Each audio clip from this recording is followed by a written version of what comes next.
When people first hear the phrase AI risk, it is easy to imagine a huge fog of possibilities where everything feels important, everything feels urgent, and nothing feels clear.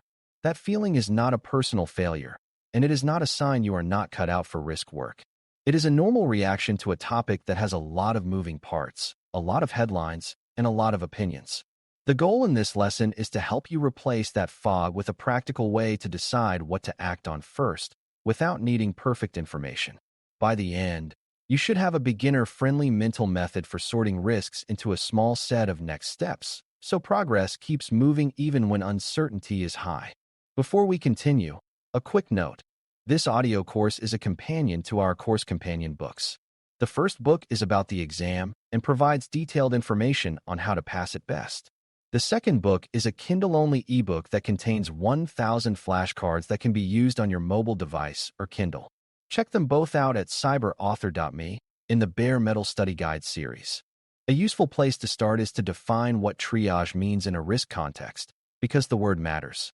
Triage is a method of sorting, not a method of solving, and it is designed to happen when you cannot do everything at once.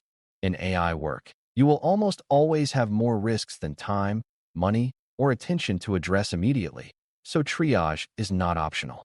The point is to decide what deserves action now, what needs monitoring, what can be accepted for the moment, and what should be stopped entirely until it is made safer. If you try to skip triage and jump straight into deep analysis for every concern, you create the exact situation that produces analysis paralysis, where the team feels busy but decisions never land. Before you can prioritize, you need a clear picture of what you are prioritizing, and beginners often mix up risk, issue, and uncertainty. A risk is a possibility of harm or loss that might happen, paired with a reason it might happen and an idea of what it would affect. An issue is something already happening or already broken, like a model generating incorrect labels in production today or a data pipeline pulling from the wrong source right now. Uncertainty is what you do not yet know, like whether a vendor's model was trained on data you would consider sensitive or whether a future regulation might apply to your situation. Triage works best when you name these correctly, because you treat an issue with immediate containment, you treat a risk with prioritized action, and you treat uncertainty with targeted questions rather than endless debate. The next foundation is to separate the AI system into parts, because risks usually attach to a specific part instead of floating around the whole idea of AI. Even if you never touch code, you can still think in simple blocks. The purpose of the system, the data it uses, the model behavior, the way outputs are used, and the people and processes around it. A data risk might be about sensitive information being included, bias sampling, or stale data that no longer represents reality. A model behavior risk might be about hallucination, inconsistent responses, or hidden correlations that create unfair outcomes. A usage risk might be about how a human or another system relies on the output, such as treating a suggestion as a decision. When you attach each risk to a block, you reduce overwhelm because you can act on blocks one at a time. Now you can introduce a simple triage lens that beginners can apply quickly: impact, likelihood, and time sensitivity. Impact means what the harm looks like if the risk becomes real, and harm can be financial, legal, operational, safety-related, privacy-related, or reputational. Likelihood means how plausible the risk is given the context, not whether it is theoretically possible in the universe. Time sensitivity means whether waiting makes the outcome worse or harder to reverse, such as a model that will be used tomorrow in a customer-facing decision or a public release that cannot be pulled back easily once it is out. If you only use impact and likelihood, you still might stall because a high impact, medium likelihood risk can compete with a medium impact, high likelihood risk. Time sensitivity helps you choose action now instead of action someday. A practical way to avoid paralysis is to stop pretending you need perfect numbers for your triage scores. Early triage is often about relative ordering, not precise measurement, so you can use simple categories like low, medium, and high without shame. The important thing is consistency and transparency in how you apply them, so two people using the same lens would land near the same result. For impact, you can ask whether the harm would affect one person, a small group, an entire customer base, or the organization's core mission. For likelihood, you can ask whether the risk depends on rare conditions or whether it is likely under normal use. For time sensitivity, you can ask whether delaying action increases exposure, increases cost, or reduces available options. That is enough to produce a first-pass priority list that is actionable. Once you have a rough priority, you need a decision style that turns priority into a next step, because priority without action is just a ranking exercise. A simple triage action model can be thought of as 4 outcomes: stop, constrain, control, and watch. Stop means the risk is too high relative to the value right now, so you pause deployment or pause a feature until conditions change. Constrain means you limit where and how the model is used, such as restricting to internal users, limiting to low-stakes use cases, or requiring review before the output influences a decision. Control means you implement specific safeguards, like stronger data handling rules, clearer human approval points, or monitoring that detects drift and failure patterns.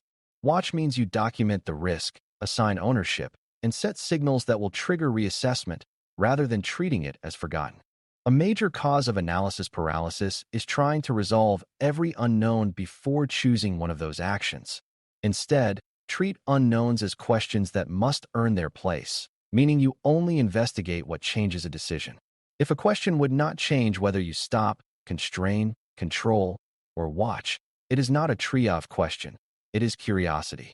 For example, if a model is being used in a high-stakes context and you already know the output can be wrong in unpredictable ways, you may decide to constrain use immediately even while deeper evaluation continues.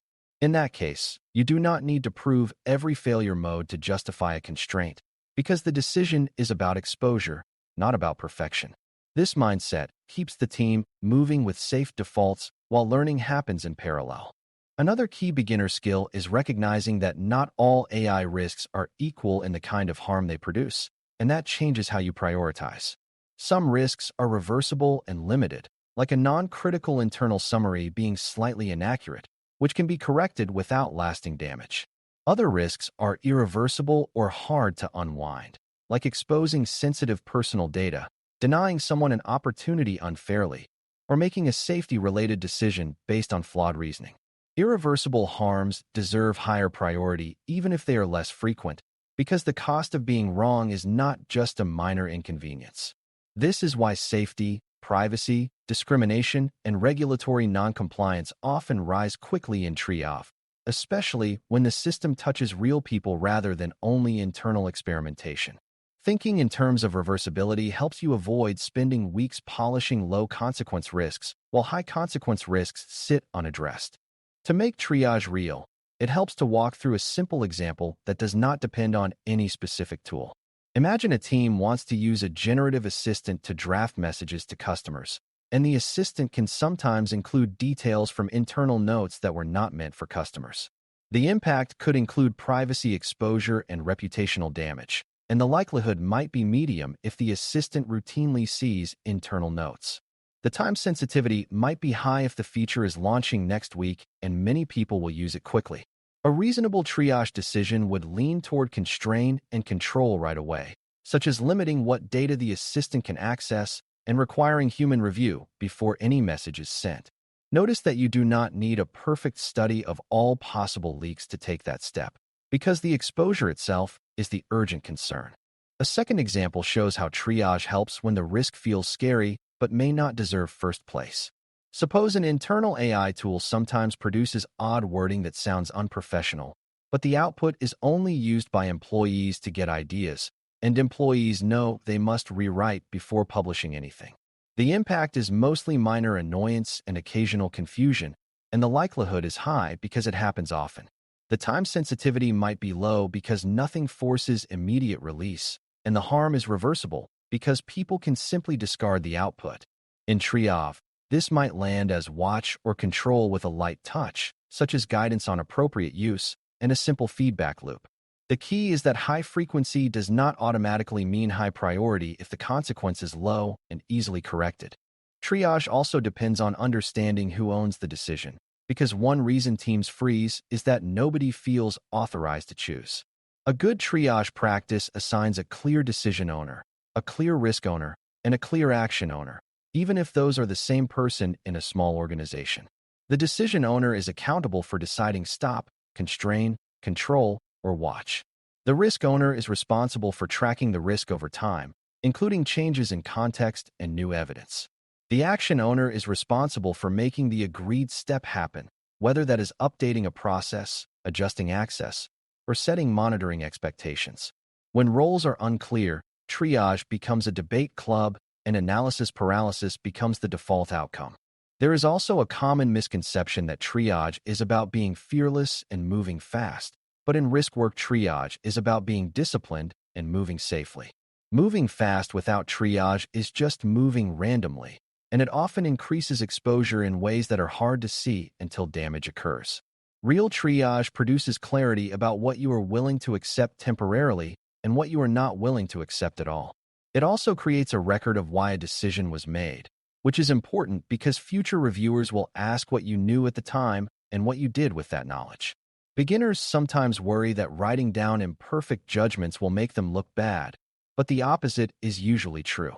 A clear record of reasonable triage decisions shows maturity because it demonstrates that uncertainty was handled with structure rather than ignored or endlessly analyzed. A final technique to keep triage from turning into paralysis is to set decision thresholds that force a choice. A threshold can be a simple rule like any risk that could cause harm to a person's rights, safety, or private data cannot be placed in watch without a control or constraint plan. Another threshold might be that any model used in a decision that affects eligibility, pricing, or access must have a defined human accountability point, even if automation is involved. Thresholds are not perfect, but they stop endless arguments by making the organization's risk appetite visible. When a risk crosses a threshold, the default action is already known, and the conversation becomes about implementation rather than whether to act. This is one of the easiest ways to prevent a team from spending weeks discussing the same risk without moving forward. As you pull all of this together, remember that triage is a skill that gets better with repetition, and it is designed to work when information is incomplete. You start by naming what you have, separating risk from issue and uncertainty, and attaching risks to the part of the system where they live. You then apply a simple lens of impact, likelihood, and time sensitivity to create a first-pass priority that is good enough to act on. Next, you translate priority into a decision that actually changes reality, using stop, constrain, control, or watch as your action outcomes. Finally, you protect yourself from analysis paralysis by investigating only the questions that change the decision, assigning clear ownership, and using thresholds that force movement on high-consequence risks. When you can do that calmly and consistently, you are already thinking like an AI risk practitioner, because the real work is not knowing everything.